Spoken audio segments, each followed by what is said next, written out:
In the box we have an Ethernet cable, 3 screws, 3 wall plugs and an Allen key, some weatherproofing, some Reolink 24-hour surveillance stickers, the user manual and a guide which will help you when it comes to mounting the camera so you know where to drill the holes. And we get the camera itself.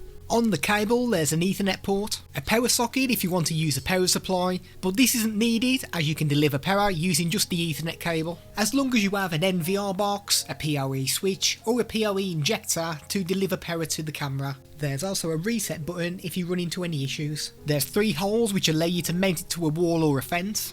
There is also a screw that can be loosened and this allows you to manipulate the head to put it in the desired position. Just make sure that you screw it back up to lock the camera into place. There's a QR code which can be scanned using the Reolink app on your mobile phone.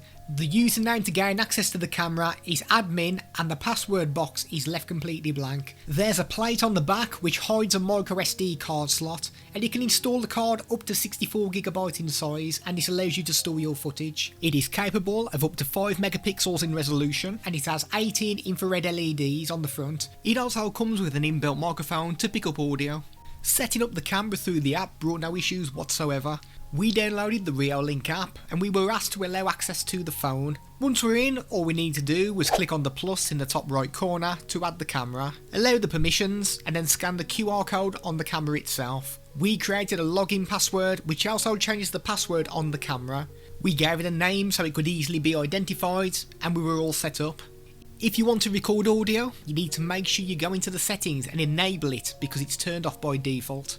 The main features available in the app are live viewing, watching recorded footage and the ability to download it to your phone if you have an incident, creating zones where you don't want to trigger recording, push notifications and email alerts if motion is detected, the ability to change the sensitivity to help eliminate false positive detections, and you can also share your camera with others by allowing them to scan the QR code from your phone so they can monitor as well.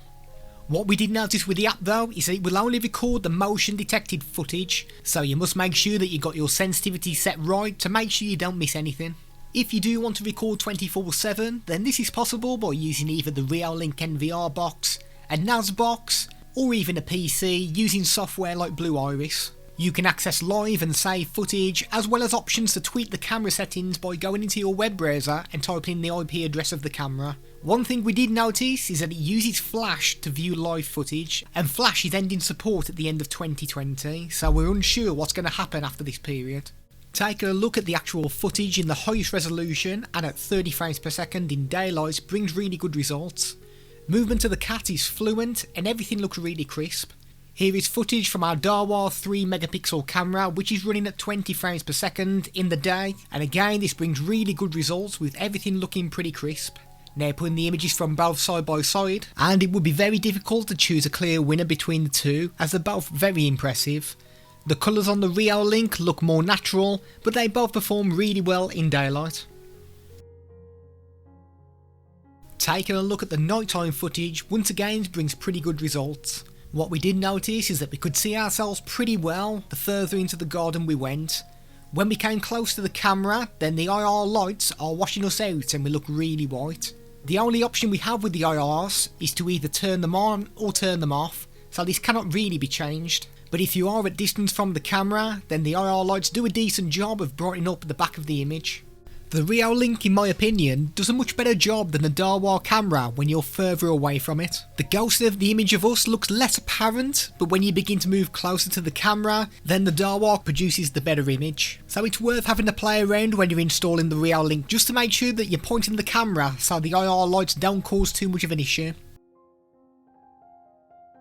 Once again, it does a great job during the day with capturing vehicles and people walking by, so it would be easy to identify any kind of incidents. The colours are rich and vibrant, and it shows the Amazon driver dropping parcels in their full glory. Having a look at a Hikvision 4 megapixel camera, once again this produces really good images in the day, and any incidents that happen will be seen easily. Once again, the images are not quite as vibrant in colour as the Reolink, but then again, it doesn't really matter how vibrant the pictures are as long as it picks up the incidents. Picking up registration plates is easy as long as the vehicles are fairly close. It's more difficult when the vehicles are moving to actually pick up their licence plate. But if you can get your camera position close to the road, then this should resolve that.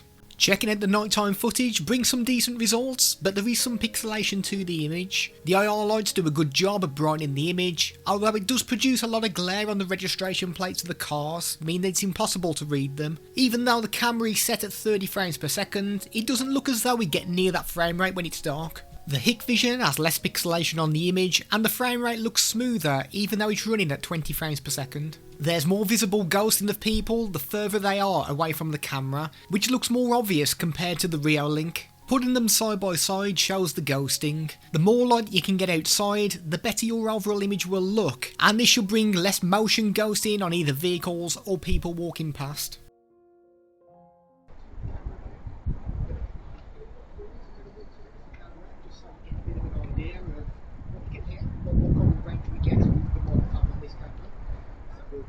Right underneath the camera again, and we'll continue talking. And we are now directly underneath the camera, so this is the best audio you can get from this camera. So overall, the Reolink is not bad at all. Daytime will bring you no issues. The nighttime will bring decent footage, but not the best quality in the world. If you want to monitor CCTV from your phone, then the Reolink is amazingly simple to set up and get you going.